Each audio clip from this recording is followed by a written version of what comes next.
Hi everybody, it's Turbine King here. I did a video 2 or 3 years ago comparing a Missouri Wind and Solar to a Thermodyne, and I thought it would be appropriate that we do a new video comparing it to the latest generation of Missouri Wind and Solar versus the latest generation of the Thermodyne PMAs. And I'm going to start with the Freedom because this is the one that all the hype is about and all the propaganda is about. I want to point out some of the details of this.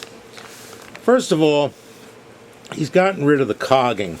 Now what I'm going to do is, I have this older unit from several years ago, and here it is. If you can see the inside, there's no tricks here. I'm going to take the wrench and I'm going to spin the old one.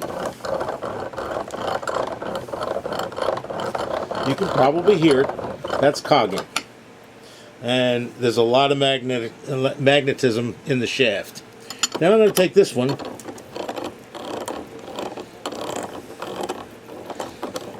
and there's still some cogging in there, but you can at least now turn it with your hand. With this one, I gotta move these back. I'm a little limited on space because it's cold outside. I can't even turn this. This spacer turns. And the nut is fairly tight. And I can't turn it with the nut either. So, this was rated at 1600 watts. It's a Delco PMA enclosure, which Missouri Wind and Solar has gone to a lot of trouble of downplaying now, even though he sold these things when he started in 2008. The story, I'll tell you the story about this. Originally, Thermodyne was supplying Missouri Wind and Solar with PMAs, blades, and so on, and Missouri Wind and Solar was a dealer. I'm not sure of all the details, but somewhere along the line, Sunborn, who was maybe a 45-minute drive from Missouri Wind and Solar, started making their own and with the same design. Somebody copied somebody. That's okay. Sunborn got a patent on their design, and Missouri Wind and Solar stopped buying from Thermodyne and started buying from Sunborn. Well, he went out and he duplicated the Sunborn, and Sunborn made a stink about it, so he sued them, even though he violated the patent. Well, what you see is pretty much the generation. This is a, I'm not sure, this might be a hybrid of the Sunborn, but I mean it's been sitting around. It hasn't been installed. It's never been installed. I used this in a video years ago, and you can see rust popping out. It's been sitting out here in this heated garage for all these years, but it's nothing more than a Delco housing with some magic done inside. It is not an car alternator, as people are saying. It is using nothing more than the car alternator ends. The rest inside is completely different. Alright, let's go back to the Freedom. Missouri Wind and Solar was advertising this as being USA made. And thanks to a bunch of advocates, they finally got the information to prove that this was actually made in Vietnam. And he's made it sound like it's so un-American to buy anything from Vietnam or China, but yet 80 or 90% of his product offering is just that. It's offshore. Now, this enclosure, he chose to make or use a different enclosure. This is what appears to be a appliance motor housing. Washing machine, dryer, who knows. But that's what it appears to be, and there's a lot of similar designs on the internet that you can find. Now, he got rid of the cogging, and as I say, I'll give him this. You can turn it by hand now. You don't have as much cogging, but it's still there. He achieved that by putting too much space between his field and his magnets. It still does not produce any power. The old one, I had 4 of them. None of them produced any more than, I can't say any more than 150 watts in 30-mile-per-hour winds. And boy, we had some winds around here. This guy here, there's complaints all over the place about the output, and the output apparently is no better. I don't have any first-hand experience at that, but there's more than one person that has complained about it, and it's been attempted to censor all that information. Another thing I discovered about this housing is that you can see a gap here. I can put my fingernail right into it. I'm sinking my nail all the way down to the cuticle. But as you turn it around, the gap gets narrower and narrower, and there's no gap on this side. Well, if this were on crooked, this wouldn't turn. So something tells me that these housings are, they're just not the quality they should be. On the back side, he's using a number 12. It looks like a number 12. There's no marking on it. Wire with this 3-prong plug. This 3-prong plug is a good idea. The only problem with it is this type of plug is prone to failure, and there are several videos out there, people showing these plugs failing. The second thing is the wire is just, well, you can see it, it's just coming out of the case. They got it wrapped with tape to prevent it from chafing, and it's just flopping around. If anybody's ever watched their PMAs in gusty winds, they're whipping around like this. Well, you can just imagine you're whipping it around like this. There's nothing holding that wire. Eventually, it's going to break off the field inside where it's connected.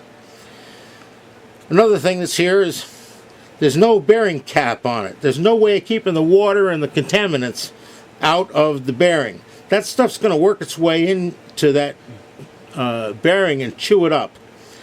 I'm also told, and I believe this one's never been installed, I'm also told that these shafts rust. Now, another thing that he's telling his people, which I just became aware of, is that he's telling everybody not to tighten the lock nut. There's a lock washer on here. You're not supposed to tighten that. Well, somebody did tighten it, and he found out why you're not supposed to tighten it. These shafts are too small, or too soft, I'm sorry. The shaft is too soft. So he's chewing up the threads by trying to put the lock washer on there. You got to have the lock washer on there to prevent the hub from spinning on the shaft. Because as soon as you start putting loads on these things, they get harder to turn. Well, I don't know what the theory is, but see, now I've got it shorted out and I can't turn it. So you can just imagine how much effort has to be put behind the blades. The blade will spin, it'll chew up the hub, it'll chew up the shaft, end of story. There's a few people out there that are just blowing a gasket about that.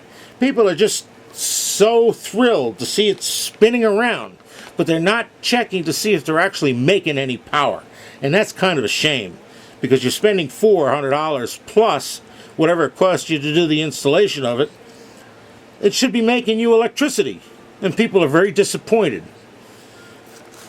So, now that we've looked at the latest generation of the Freedom, let's talk about the latest generation of the Thermodyne Ultra Core. Alright, here we have it. There's no, don't want them wires touching yet.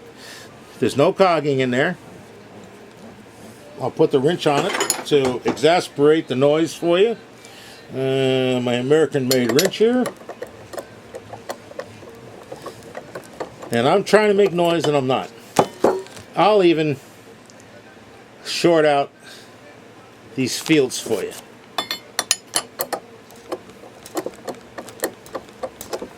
No cogging. Again, it's a Delco enclosure. On the back side, there's a bearing cover. This is number 8 wire, and it's, well, if I didn't have paint on it, you could probably read it on the wire. It's labeled.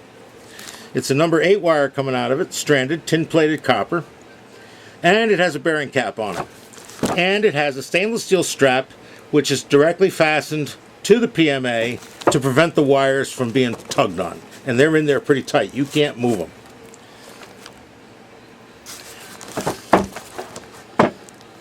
Now, the magnets inside, well, I can't put a feeler gauge in there because of the magnets, but eyeballing it, it looks like it's somewhere in the neighborhood of about 8 to 10 thousandths clearance between the field and the magnets. Now, let's talk about dimensional. Missouri Wind and Solar has been talking about how great their PMA is, or their PMG, or whatever this thing is, and they make it look like it's a huge unit. They make it look like it is just absolutely huge. Well, I'm going to pair the bolt eye to the bolt eye, which is not a good comparison. It's still bigger. The Ultra Core, the Thermodyne Ultra Core, which is about the same price, is still bigger than the Freedom. And here's your housing to housing. His old Delco design was actually bigger. Granted, this is a 3-phase unit, and this has the rectifier built into it. Well, I said it before, and I'll say it again. I don't know where you want to spend your money and how you want to spend your money, but you need to think about this, because which would you rather have?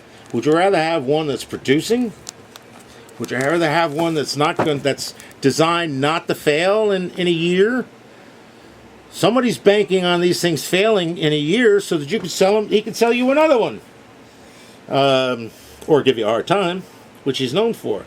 These are 99% U.S. made. Well, maybe 98. Right now, the only thing that is made out of the country on these are the magnets. Everything else is now made in the United States. The history was parts of it was being made in Canada. Correction, Mexico. But he has stopped doing that. He's making everything in the United States. He's made them so that they're really pretty foolproof. He's beefed up the bearings. So it's got a heavier bearing inside there. So he's got different bearing caps inside, which are not done here. He's using the same core as he used here, and these two, we're not. This has the slant core in it, and you can see it. I'm going to short these out again with my fat little fingers, and I can still turn it, and there's no cogging. Ladies and gentlemen, it's your money. You put it where you want, but I'm asking you to look at more than just those blades spinning around. Why don't you look and see how much it's putting out? Thank you, and enjoy.